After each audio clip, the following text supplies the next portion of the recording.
Hello and welcome back to a very noisy, let's turn that down a little bit, in the kitchen with Pen. And today, right, let's go back. As you know, I follow Poppy O'Toole on YouTube, and I've done her mashed potatoes, and I don't do my mashed potatoes any other way now. Now, a week, 2 weeks ago, she did 3 different versions of roast potatoes. She did frozen, she did her roast potatoes, which is pretty much how I do mine, and then she did the ultimate roast potato, and oh my god, did they look good! So today I'm giving them a try. So I started off, I tend to always buy Maris Piper potatoes, so I started off with my Maris Piper potatoes. I peeled them and I chopped them into fairly equal sizes. I think I got a little bit more equal than Poppy did, but you know. Then I put them in a saucepan, just there, put the light on, just there, of water, to which, now this is where it gets a bit, ooh, I added a beef stock cube,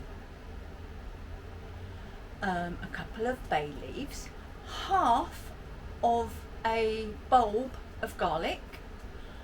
I actually only had really small onions, so I added a small onion chopped in half, 2 bay leaves, some peppercorns, salt, although there is salt in the stock cube, I still added more, some rosemary and some thyme. I mean, come on, that's a bit odd, isn't it? But apparently this way it will really infuse all the potatoes with all those flavours. So they're on there, they're boiling away. I've turned them down about 3 times. Let's turn them down again. And I want them to just, you know, when you boil your potatoes, parboil the potatoes for roast, you want them going a bit fluffy on the outside. Well, that's what I want. Then I'm going to drain them, and then very carefully I'm going to lay them onto a rack. I'm going to cover them with a tea towel, a clean tea towel, and I'm going to let them steam for about 10 minutes. Now, I often use oil or lard for my roast potatoes.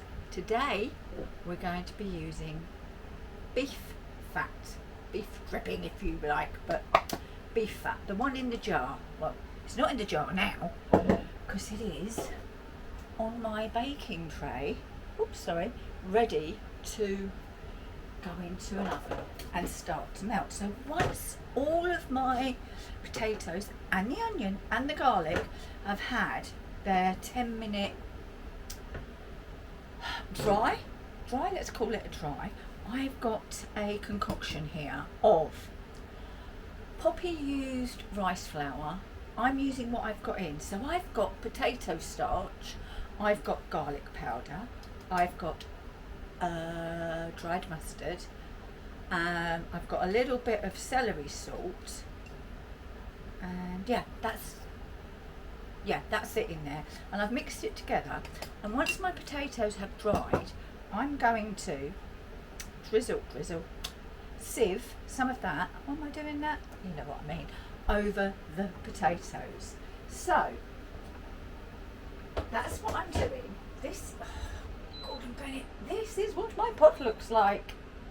Oops, let's get to the right position. There we go. That's what my pot of potatoes looks like. So they're not ready yet. So we shall come back when they have been drained and have had their 10-minute or so dry out time.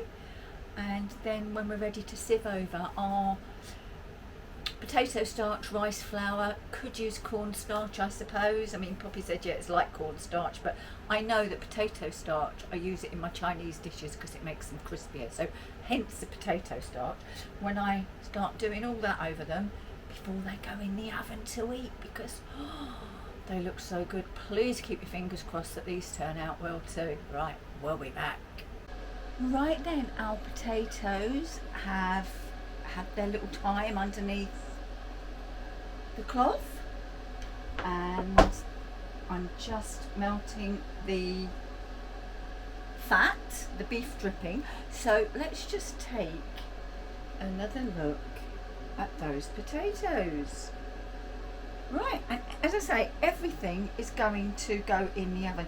Now they do look a funny colour, I can't deny it. There's no point in saying they don't.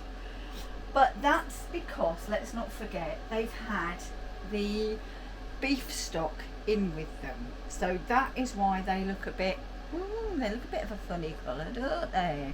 But they will be fine, she says, almost hopefully, very hopefully. My fat is melting. I've got my temperature up at 220. I will turn it down to 180 when I start to cook. But now comes the fun part, doesn't it? Let's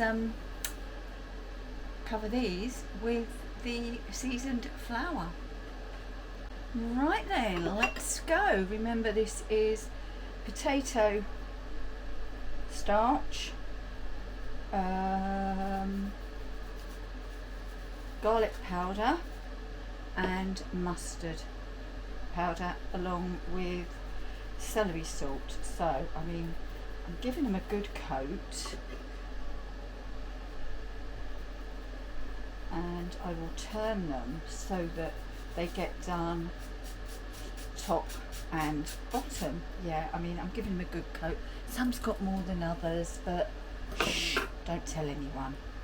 Right, and obviously you do this on a rack so that the excess falls through onto your board.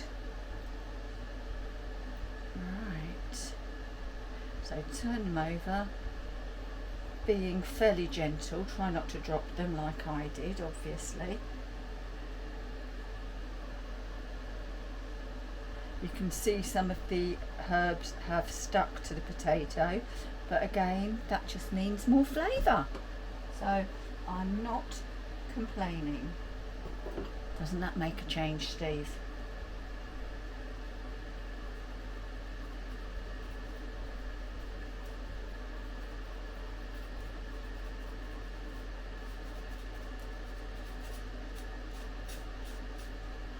Right, that's it. I've got some of this flour left over, so what I will do is I will find a little pot and I will put it in there for future use.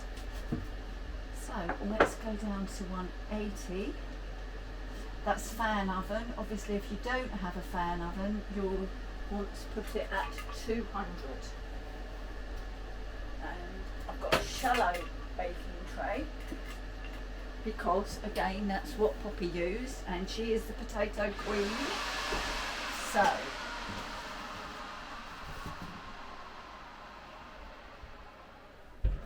that's jolly hot. Right, and we're just going to pop them onto our baking sheet. Now, normally, probably a bit like you, when I make most potatoes, I might turn them once, twice. These, because they are deluxe roast potatoes, I'm going to be turning them every 7 minutes or so until they are cooked. And they are cooked, and I'm putting everything else on as well, the onion, the garlic. They are cooked when they are golden. You know that. You know how to make potatoes. Goodness me. Teaching me grandma to suck eggs here, aren't I? To an extent. Right. So, potatoes in, sizzling. Where's the sizzle? Can you hear? Get them in the oven.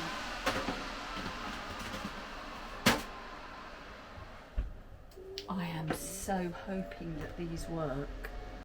Right, obviously now I've got the clear up to do, haven't I? But not to worry. So I've got about I'm going to go up to 45 minutes. Right, 45 minutes. So I will check them every 5 minutes or so, as I said.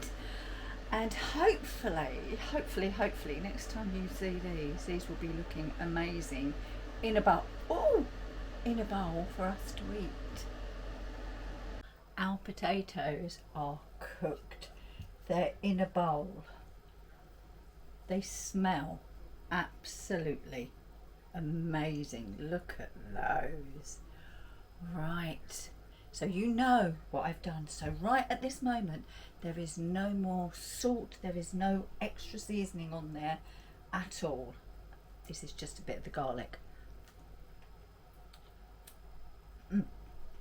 So in the bowl, we have our roast potatoes, some of our herbs, the roasted onions and the roast garlic.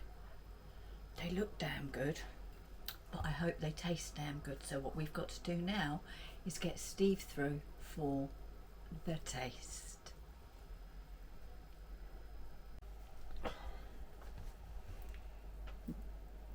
Is it on? It's on. Right, well, I have to say they look really good. They do look really good. You know me, I won't just say that because she's standing there with a baseball bat. No baseball bat.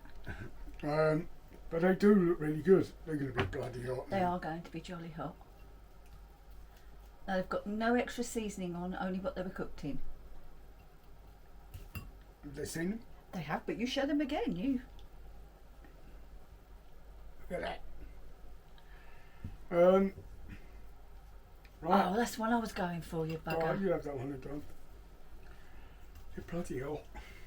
Yeah. Let's be sensible. All right, let one of us be sensible. Oh, it's got a crunch. I'm going to break, if I can. Coming up there, There you go. So all you can see is the paper. Still, that's all you can see. There we go. I've broken it. Crispy outside, fluffy middle. You'll have to excuse us because we're trying a new setup with the camera. But there we are. Okay, now.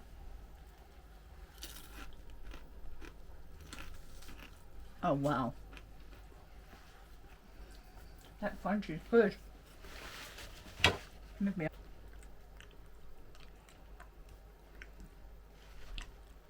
How to make it go? I don't know. Well, is that what you've done? Huh? Is that what you've done? Yeah, bloody is all I've done. Did you want none? Yeah, right, okay. Yeah, really good. Yeah, really Poppy, good. it's another winner. Yeah, well done, Poppy. I mean, you are the potato queen, but wow, aren't you just? No, they're really good. I still need salt, Yeah. but I've got the flavours of the garlic. Oh, and they did look a bit dark, didn't they, after they'd been air dried for a little while because of the oxo or the beef cube that they'd been cooked in. But as you've seen, they're perfectly white on the inside. Oh, look at that. Perfectly white on the inside, that bit. And did they take, obviously they took longer to cook, do than normal? Yeah. Oh well, tough, get used to it. Right, I'm off. Right. How many stars? How many stars? I've got to give stars, Yeah, five. yeah. 5 stars. Right. Do it this way. And don't forget, they come out of here. Yeah. So we haven't got a normal oven anymore. And if they can come out of the Ninja 10 in 1. 10 in 1, I'm sure they'll cook the same in the other air fryers, the 107 air fryers we got. Right. But they are really good.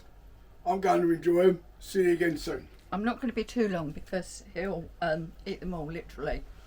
So, a little bit of prep, a little bit more prep than just parboiling. But, oh my God, most definitely worth it. So thank you for watching this episode of In the Kitchen with Pen. Hope you've enjoyed it. If you have, give us a thumbs up. Don't forget to comment down below, share on all your social media, and if you can, give us a hype. I'd really appreciate it. Thanks for watching. See you again soon. Bye bye.